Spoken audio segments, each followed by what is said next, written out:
Hey guys, this is Epic5105 and today we're taking a look at the E100, the tier 10 German super heavy, which was actually my first tier 10. Now this tank is special for several reasons. First of all, it's damage, 640 alpha, a TD gun. Everything is basically good with the firepower of this tank. You have a very domineering 640 alpha. Everyone's gonna get scared of that. No one wants to take 640 alpha. So basically you can hold an entire column by basically forcing tanks to not peek out. Second of all, you have an amazing armor profile, so when you wiggle it around, get it angled up, you have an impervious tank when side scraping. However, you also have this thing called, let's call it the heat problem, the premium problem, you can say that. So premium ammo is going to go right through the upper turret and lower plate of the tank. So this causes a kind of conundrum for us, because when you're in any kind of position where you're not side scraping, hold down, let's say something like that, everyone is going to go right through you. So you can't necessarily rely on a piece of armor for an extended period of time against other heavies. Mediums and lights, maybe. But against other heavies, they're going to punch right through that U100 turret with heat. And for tanks like the Hori, the 268, they're going to go right through it with standard ammunition. So that's why you want to be careful about your positioning. You want to take side scraping positions early on in the game. I'll show you more about the armor and how to angle it later when we take a look at it in Armor Inspector. So let's talk about the rest of the tank in terms of stats. Now another good thing about the tank is its hit point pool.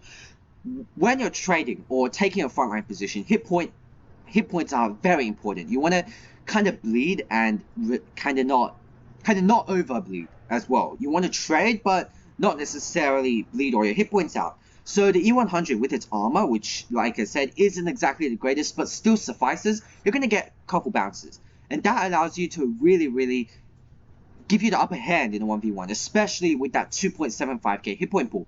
Now of course you could bump it up to a more competitive 2.8k or anything like that with the improved hit points, but I personally want the improved armor just to make the turret slightly more red. Now let's take a look at this tank in Armor Inspector. So now we can kind of see the weaknesses and strengths of the E100. First of all, front on, you have the lower plate and the turret. Turret's at 293, impenetrable to most standard shells that aren't from TDs at tier 10. However, premium ammo 300 plus for meds, lights, basically everything is going to punch right through that. Especially APCR, yeah, tanks like the 50B, which have, I'm pretty sure, 5 degrees of normalization with their premium shells, and that's easily going to go right through your turret. However, if you angle it up, you can see the trick is to align this line over here with the driver's hatch over here. You can see that it does pump it up to 400 on the sides and roughly 300 over here. However, like I said, 300 millimeters, you have to have at least over 340 to stand at least a chance against most premium shells at tier 10. Especially against heavies. You're super heavy, remember. You're not coming up against mediums and stuff. You're coming up against enemy E100s and enemy IS4s with over 380 millimeters of penetration. So you do need to remember that your turret does pose a weak spot. However, you can kind of do the 50-50 trick, which is what I like to call it. Basically, wiggle your tank so that half your tank is penetrable. 300 over here, 360 over here, hard to pen over here, almost impenetrable right here, however penetrable right here. However, quickly wiggle it so that this side, when it's 255, people are going to try and fire standard ammo to increase their DPM. However, wiggle suddenly back so that this part becomes 400. So that's going to need a lot of movement. You're going to need to wiggle that turret around. You're going to have to wiggle the hole around. And if the enemy is lucky, they might actually be able to penetrate you while you're over angling. That's the main issue with over angling, which is something that a lot of IS3 players, 252U players, those Soviet heavy players, they know very well the problems with over angling. Even if you angle up your lower plate, you're going to see that it's not incredibly strong at all. You can see only at this angle is it impervious to most standard shells from mediums and lights. However, like I said previously, premium ammo is going to punch right through the lower plate, and that's why you need to keep it hidden. So if hold down is not going to work, the only way to keep that plate hidden is side scraping. Now, if you're in the open and you can't do anything, the only thing you can do is basically angle around. You can't side scrape, so you just want to wiggle the tank against the guy in front of you. Try and over angle a bit, but then suddenly wiggle back. do unpredictable actions with your tanks, and we're gonna see some replays, which I do the very unpredictable actions, and we do get some bounces. So let's hop onto the replays where we're gonna discuss a bit more about the tactics and more things about the E100 itself. So first up for you guys, we have a 5k game in the E100. Both of these games are rather nice. They kind of demonstrate exactly what you can do in the E100 if you push yourself to the limits. Now the E100 is a tank which you want to seek urban cover. It really excels when you have those sharp angles to kind of side scrape on, angle up your turret while hiding the lower plate. But sometimes you gotta push in these exposed regions, these hilly regions where you can't necessarily angle up as well as you can in city maps. So we're going to showcase exactly what you can do if you're in this exact circumstance right here. So we're pushing off towards the hill here, and that is the #1 way to win this game. On this map, you have to push towards hill. Pushing towards city, if the enemy team pushes towards hill, there's a very high chance to get crossfired into nothing and basically just throw the game. So I would 100% recommend you push towards here on this map. So the enemy team make the exact mistake. They push towards city, and because our heavies and stuff have a up top position, we have the higher ground, they're gonna struggle to penetrate us, and we're going to easily destroy them one-on-one, because basically the enemy team is very separated, as parts of them are trying to push up on us, but we can defend the back. So they can't push all together, but we can basically fight them all together. That's going to be the main advantage for this match. So you can see here me angling against the Leopard 1, kind of baiting it so that you can penetrate the tank, but then you suddenly angle it, so it's no longer a penetration. That's exactly what happened to the E100, and that's exactly what we try to do against the enemy 140. However, sometimes it doesn't pay off and you do get penetrated because they do have good aiming skills or quick reaction time, but it's more worth it to try and get a bounce than just taking the shot, you know. So we're going to push off towards the E100 and kind of demonstrate exactly why you need to have situational awareness in the E100. Sometimes players, you know, there's multiple targets and you got to prioritize with the target. You got to be careful, which target do I prioritize? In the E100, you have to pick very wisely. You can see this E100 is going to get destroyed because he chose the wrong target to kind of push on. He should have pushed on to me while he had the chance and wouldn't have been exposed to all these tanks on the right hand side over here. So now he's getting crossfired by our meds right now, and he's trying to poke back. That's the right choice. However, he's also pushing forward now, which is also rather confusing because now he can get hit by our other heavies. So you can see he has a long reload time, so he can't afford to necessarily miss a shot, and he also has to make sure that all his shots are going to hit the right targets. You can see the motion pushing up on him and our team eventually just taking him out. That's what you want to be careful about. You don't want to be isolated. You need to have support. I suggest platooning with a 50B or a Mevio, something which has decent DPM, because you want to be sure that you can hold a position while you're on that reload time as well. Now we're going to try and hopefully clear this Epic5105, and we should be able to tap another HE into him. We do out reload the motion, and something that's surprising is the reload on this tank with adrenaline isn't actually all that bad. You do bump yourself to a nice alpha, I believe more than 2.2 to 2.4k DPM. That's way more than some tanks after their nerfs.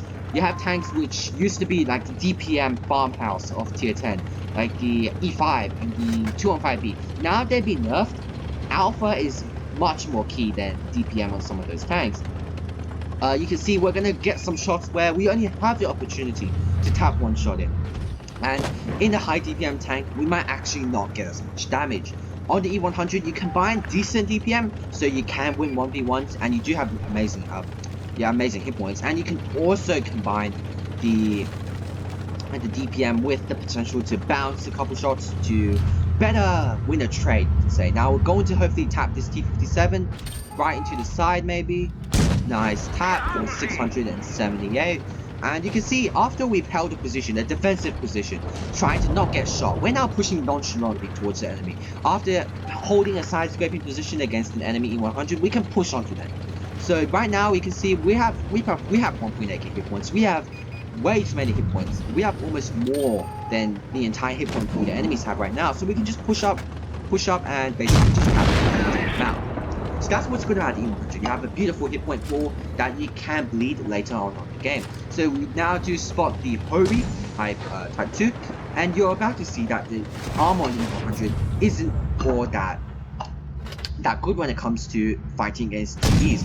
Even though we do angle, even though we do kind of wiggle around against in the open against TDs, you're really going to struggle bouncing. You can see angling around, and he even pens us in the turret, which is rather surprising. I expected him to go for the lower plate. So now we can tap another shot into him, hopefully just bringing us over the 5k mark. I'm not going to risk the non-penetration, so I'm going to fire a heat shell, which criminally low rolls by 100. So we now can take out the Hurry, or our team can take out the Hurry, which brings us to a win. So exactly what we did in that game was basically hold a position, push a bit, hold a position, try to not get shot in the early part of the game while maintaining a side-scrapey kind of angled position, and then aggressing full tryhard with our hit points, with our alpha against the enemy team, who now don't stand much of a chance because of our hit point pool, because of our alpha, because of our armor, because really they can't necessarily deal with an E100 suddenly pushing on them. Now we're going to take a look at our second replay, which kind of shows more what you can do in urban situations where you can angle up. Now for this game, it's another high damage game for the E100. We're going to kind of illustrate how we can necessarily side scrape and angle up in an urban scenario to try and get bounces, to try and not take as much damage. We're going to kind of see how we can exploit side scraping, and that's something you really want to learn if you're trying to see how to play the E100, and it kind of captivates exactly the procedure which you need to follow when playing the tank. So first up, we take an offensive side scrape position, which is the first thing you want to do on the E100 as well. A position where you can get shots off, where you can crossfire enemies, where you can blind shot maybe, positions which have tend to have a lot of heavy enemy activity. Like this position right here, a lot of people tend to try and push onto the bridge at the start of the battle. I don't know why. Some people try and side scrape near those pipes, you know, the usual map gameplay for this certain map. So we're going to try and side scrape over here as well, kind of to counter any potential enemy movement which could occur on the medium side or the heavy side. On this position, we can get shot off on the crossing meds if they decide to take the hills, or any TDs which may get spotted camping in that back position. And we do exactly that with the standard B, getting a beautiful HE which sets us up, excuse me for that stutter, to almost 950 damage. Now we're going to try and advance heavily on the enemy team, because we've spotted up basically all the team has spotted up basically all the meds. So I'm basically not very worried about getting tapped by the mediums, and we do spot the enemy E100, and we do get a beautiful snapshot into his engine. You can see exactly what I do. We go around, make them think that they have a chance to penetrate, and then just suddenly veer out of the way, and you're gonna get a bounce. You're gonna get bounced. And you see this E100, the enemy E100, that's exactly what you don't want to do. He's out in the open without any cover, and he's gonna get decimated very, very quickly. You can see over here, I'm gonna tap him again, and he's gonna bounce us once again. You do want to be careful. You don't beat this E100, guys. Now we're gonna kind of angle up again, and hopefully bounce this E100 as well. Oh, he does go for our teammate instead, and we should be able to get another shot into this E100 over here, bullying him once again and bouncing 1.9k damage. So this kind of illustrates how you really can bounce if you're in the right scenario. So basically, we're going to hold this side scrape position until we have the rest of the team to support us, where we can basically advance on the rest of the enemy team.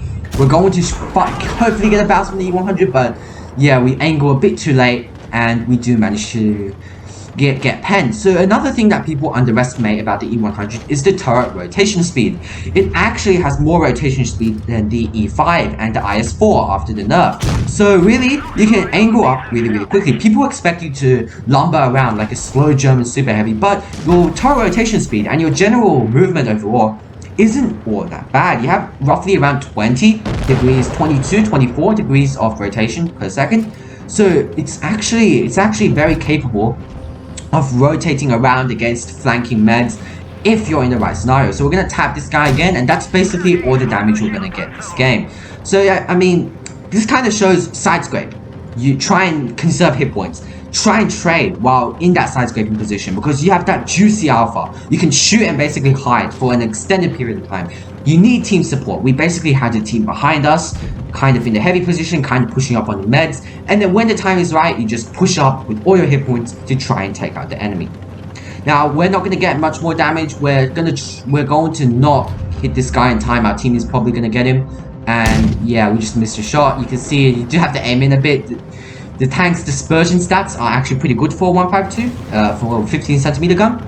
However, yeah, you're not going to hit any OP shots or anything like that on general. So that's it. We have these two good replays to kind of show exactly what you want to do in the tank. And basically, just to sum everything up, you want to try and hold a position which allows you to side scrape and shoot back, trade with your alpha, and then wait for your team to kind of push up. You don't want to necessarily push by yourself because your armor isn't all that OP or anything like that, and your DPM, even though it's pretty good, it's not very competitive when you have mediums with over 3k, some heavies, which like the 113. So you do want to have that team support, have that situational awareness, and when the moment is right, when the team is all about to converge together, you can lead the frontline charge with your decent, very good armor profile once you keep it angled up in the position, and your very hard-hitting alpha. So that's it, guys. Thanks for watching. This is Epic5105. Hope you enjoyed, and have a nice day.